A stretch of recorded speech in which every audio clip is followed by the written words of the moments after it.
नमस्कार साथियों, स्वागत है आप सभी का। तो आज की वीडियो में सूर्यकांत त्रिपाठी निराला जी से संबंधित कुछ महत्वपूर्ण प्रश्नों के बारे में पढ़ेंगे। ऐसे प्रश्न हैं जो आपसे परीक्षा में पूछे जा सकते हैं। एक तरह से कहें तो हिंदी की सभी परीक्षाओं के लिए काफी महत्वपूर्ण प्रश्न हैं। तो आप सभी वीडियो को ध्यान से जरूर देखिएगा। और जो भी विद्यार्थी चैनल पर नए हैं या पहली बार क्लास ले रहे हैं, चैनल को सब्सक्राइब जरूर कर लें, क्योंकि इसी तरह के महत्वपूर्ण प्रश्न चैनल पर डेली कराए जा रहे हैं। तो आप सभी चैनल से जुड़ सकते हैं। तो चलिए ज्यादा समय न लेते हुए आज की वीडियो को शुरू करते हैं और देखते हैं पहला प्रश्न। तो देखिए, पहला प्रश्न है, किसने सूर्यकांत त्रिपाठी को ओज और औदात्य का कवि कहा है। देखिए, पहला ही प्रश्न परीक्षा के लिए काफी महत्वपूर्ण है। किसने सूर्यकांत त्रिपाठी को ओज और औदात्य का कवि कहा है। ऑप्शन दिए गए हैं, रामविलास शर्मा ने, option B Ganga Prasad Pandey, option C Ramkumar Verma या ऑप्शन डी रामधारी सिंह दिनकर। तो देखिए, किसने सूर्यकांत त्रिपाठी को ओज और औदात्य का कवि कहा है।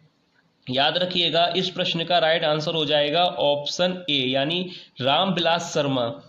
ओज और औदात्य का कवि सूर्यकांत त्रिपाठी जी को किसने कहा था? रामविलास शर्मा ने। याद रखिएगा, काफी अच्छा प्रश्न है एग्जाम के लिए, इसलिए यहाँ पर मैं पहले इंपोर्टेंट यहाँ पर लिख दूं। देखिए, अच्छा प्रश्न है, एग्जाम में पूछा जा सकता है आप लोगों से, तो याद रखिएगा ऑप्शन ए यहाँ पर सही हो जाएगा, रामविलास शर्मा। ठीक है, अब इसके बाद देखिए अगला प्रश्न देखते हैं। देखिए, अगला प्रश्न है, राम की शक्ति पूजा कविता किस पत्रिका में प्रकाशित हुई थी। तो देखिए, राम की शक्ति पूजा आप जानते हैं कि इस कविता के जो रचनाकार हैं कौन है? सूर्यकांत त्रिपाठी जी। तो राम की शक्ति पूजा कविता किस पत्रिका में प्रकाशित हुई थी? ऑप्शन ए मतवाला, बी सरस्वती, सी भारत मित्र या ऑप्शन डी मर्यादा। तो देखिए, ये कविता जो है किस पत्रिका में प्रकाशित हुई थी? तो याद रखिएगा, राम की शक्ति पूजा कविता भारत मित्र पत्रिका में प्रकाशित हुई थी। तो यहाँ पर राइट जो आंसर है ऑप्शन सी यहाँ पर करेक्ट होगा, भारत मित्र। याद रखिएगा, अगर आपसे पूछा जाता है तो याद रखिएगा भारत मित्र पत्रिका में राम की शक्ति पूजा नामक कविता प्रकाशित हुई थी। याद रखिए। अब इसके बाद अगला प्रश्न देखते हैं। देखिए, अगला प्रश्न दिया गया है, अगला प्रश्न है, सूर्यकांत त्रिपाठी निराला का जन्म कब हुआ। सूर्यकांत त्रिपाठी निराला का जन्म कब हुआ? 1895, 1890, ऑप्शन सी 1897 या ऑप्शन डी 1896। तो देखिए, यहाँ पर राइट आंसर हो जाएगा, सूर्यकांत त्रिपाठी निराला का जन्म कब हुआ था। अगर आप बुक के अनुसार देखें तो यहाँ पर राइट हो जाएगा 1897, क्योंकि ज़्यादातर बुक में इनका जो जन्म दिया गया है वो 1897 बताया गया है कि सूर्यकांत त्रिपाठी निराला का जो जन्म है वह 1897 ईस्वी में हुआ था। पर अगर आप इसको सर्च करते हैं तो वहाँ पर आपको 1899 के करीब भी इनका जन्म स्थान देखने को मिलेगा, पर ज़्यादातर बुक में दिया गया है 1897। तो यहाँ पर राइट हो जाएगा ऑप्शन सी 1897। अब इसके बाद देखिए अगला प्रश्न देखते हैं। देखिए, अगला प्रश्न है, सूर्यकांत त्रिपाठी का जन्म कहाँ हुआ था। अब यहाँ पर प्रश्न है कि सूर्यकांत त्रिपाठी निराला का जन्म कहाँ हुआ था। ऑप्शन ए उत्तराखंड में, उत्तर प्रदेश में, पश्चिम बंगाल में या मध्य प्रदेश में। तो देखिए, सूर्यकांत त्रिपाठी जी का जो जन्म हुआ था वह हुआ था पश्चिम बंगाल। याद रखिएगा, किस राज्य में हुआ था? पश्चिम बंगाल में। तो यहाँ पर ऑप्शन सी सही हो जाएगा, पश्चिम बंगाल। अब इसके बाद देखिए अगला प्रश्न देखते हैं। देखिए, अगला प्रश्न दिया गया है, निराला की साहित्य साधना कितने भागों में है। निराला की साहित्य साधना कितने भागों में लिखी गई है। ऑप्शन दिए गए हैं 2 भागों में, ऑप्शन बी 3 भागों में, ऑप्शन सी 4 भागों में या ऑप्शन डी 5 भागों में। तो देखिए, निराला की साहित्य साधना कितने भागों में लिखी गई थी। तो यहाँ पर राइट हो जाएगा ऑप्शन 3 भागों में। याद रखिएगा, 3 भागों में निराला की साहित्य साधना जो है लिखी गई थी। ऑप्शन यहाँ पर बी सही हो जाएगा, 3 भागों में। अब इसके बाद देखिए अगला प्रश्न देखते हैं। देखिए, अगला प्रश्न है, निराला के पिता का नाम क्या था, यानी सूर्यकांत त्रिपाठी निराला जी के पिता का नाम क्या था। Option A Ram Prasad, option B Ram Sahay या ऑप्शन सी गोपाल या ऑप्शन डी राम सिंह। तो देखिए, अगर आपने इनके जीवन परिचय के बारे में अच्छी तरह से पढ़ा होगा तो सूर्यकांत जी के पिता का नाम था यहाँ पर ऑप्शन कौन सा सही हो जाएगा, ऑप्शन बी, यानी राम सहाय। यहाँ पर कंप्लीट नाम मैं आप लोगों को बता दूं, राम सहाय त्रिपाठी। याद रखिएगा, निराला जी के जो पिता थे उनका नाम है राम सहाय त्रिपाठी। ठीक है, तो ऑप्शन बी यहाँ पर सही हो जाएगा, राम सहाय त्रिपाठी उनके पिता का पूरा नाम है, राम सहाय त्रिपाठी, याद रखिएगा। तो ऑप्शन बी यहाँ पर सही हो जाएगा। अब इसके बाद अगला प्रश्न देखते हैं। देखिए अगला प्रश्न यहाँ पर दिया गया है, निराला का उपन्यास अप्सरा कब प्रकाशित हुआ। देखिए काफी अच्छा प्रश्न है एग्जाम के लिए। निराला का उपन्यास अप्सरा कब प्रकाशित हुआ था, सन 1930 या 1931, 1932 या 1933। तो देखिए अप्सरा जो उपन्यास था वह कब प्रकाशित हुआ था, तो देखिए यहाँ पर राइट हो जाएगा ऑप्शन बी, यानी 1931 में जो है इसका प्रकाशन हुआ था। याद रखिएगा, ऑप्शन बी यहाँ पर राइट होगा। अब इसके बाद देखिए अगला प्रश्न दिया गया है, अनामिका जो कि सूर्यकांत त्रिपाठी जी की रचना है, अनामिका का पहली बार प्रकाशन कब हुआ था, 1925 में, 1924 में, 1923 में या 1926 में। तो देखिए अनामिका का पहली बार प्रकाशन कब हुआ था, तो यहाँ पर मैं आपको बता दूं राइट आंसर होगा, पहले तो ऑप्शन को सही कर लेते हैं, ऑप्शन सी यहाँ पर राइट है, पर 1922 जो है करेक्ट आंसर होगा। 1922 में अनामिका का पहली बार जो है प्रकाशन हुआ था। तो यहाँ पर ऑप्शन सी आप सही कर लें,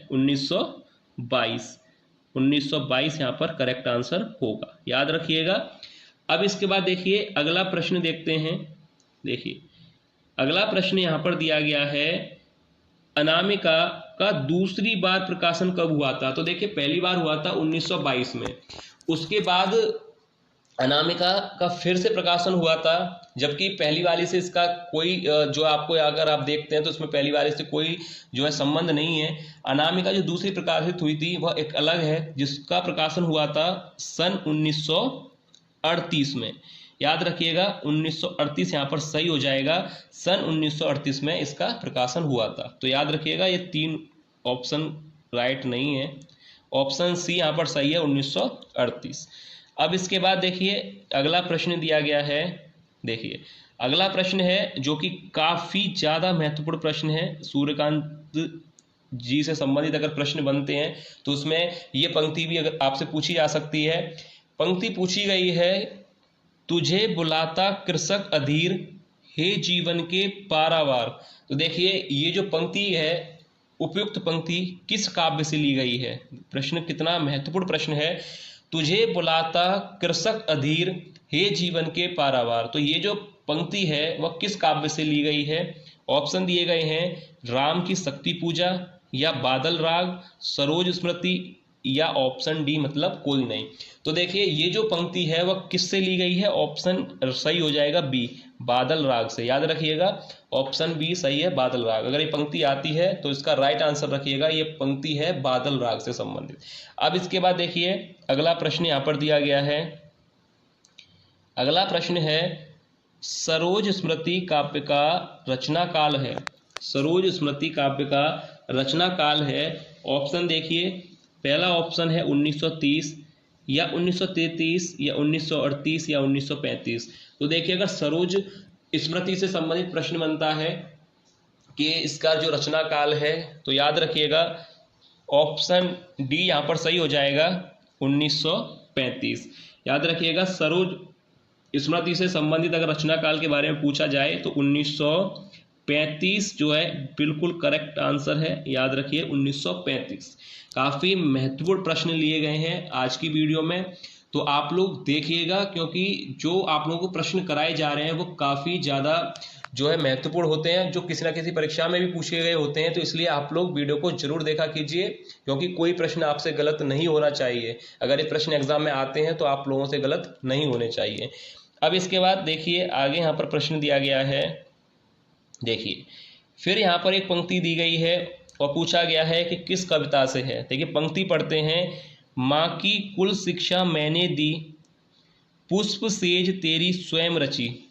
ये जो पंक्ति है निराला की किस कविता से है। तो यहाँ पर ये पंक्ति दी गई है और पूछा गया है कि निराला जी की किस कविता से ये उद्धृत है। तो यहाँ पर ऑप्शन दिए गए हैं कि राम की शक्ति पूजा, या बादल राग, सरोज स्मृति, या ऑप्शन डी कोई नहीं। तो देखिए ये जो पंक्ति यहाँ पर दी गई है, इसका जो राइट आंसर हो जाएगा, ये पंक्ति ली गई है सरोज स्मृति से। याद रखिएगा ऑप्शन सी यहाँ पर जो है बिल्कुल सही आंसर हो जाएगा कि माँ की कुल शिक्षा मैंने दी, पुष्प सेज तेरी स्वयं रची। तो यहाँ पर राइट हो जाएगा आंसर ऑप्शन सी सरोज स्मृति। अब इसके बाद देखिए ये प्रश्न भी काफी महत्वपूर्ण पंक्ति है, हो सकता है आपसे एग्जाम में पूछी जाए, तो याद रखिएगा। अब इसके बाद देखिए अगला प्रश्न यहाँ पर देखते हैं। देखिए अगला प्रश्न दिया गया है, सूर्यकांत त्रिपाठी निराला का जन्म बंगाल के किस जिले में हुआ था। अभी आपको जो पहला प्रश्न आया था उसमें पूछा गया था कि किस राज्य में हुआ था, तो वहां पर आंसर था पश्चिम बंगाल। अब एक चीज आपको क्लियर है कि सूर्यकांत जी का जो जन्म था वो पश्चिम बंगाल में हुआ था। अब यहां पर पूछा गया है कि किस जिले में हुआ था। ऑप्शन दिए गए हैं परगना, दार्जिलिंग, सिलीगुड़ी या मेदिनीपुर। तो देखिए याद रखिएगा ऑप्शन डी यहाँ पर सही हो जाएगा, मेदिनीपुर में। अब क्लियर आपको समझ में आ गया होगा कि सूर्यकांत त्रिपाठी जी का जन्म पश्चिम बंगाल के जिले मेदिनीपुर में हुआ था। तो यहाँ पर एक चीज आपको क्लियर हो गई, जन्म के बारे में भी आप लोगों को बता दिया गया है। अब इसके बाद आगे प्रश्न देखते हैं। देखिए आगे यहाँ पर प्रश्न दिया गया है कि राम की शक्ति पूजा के लेखक का नाम क्या है। तो यहाँ पर प्रश्न है कि राम की शक्ति पूजा के लेखक का क्या नाम है। Option A Tulsidas, B Suryakant Tripathi Nirala, C Surdas, या ऑप्शन डी वाल्मीकि। तो यहाँ पर राइट हो जाएगा, सरल प्रश्न है इसलिए इसमें ज़्यादा समय नहीं लेंगे, ऑप्शन बी यानी सूर्यकांत त्रिपाठी निराला जो है इसके लेखक है।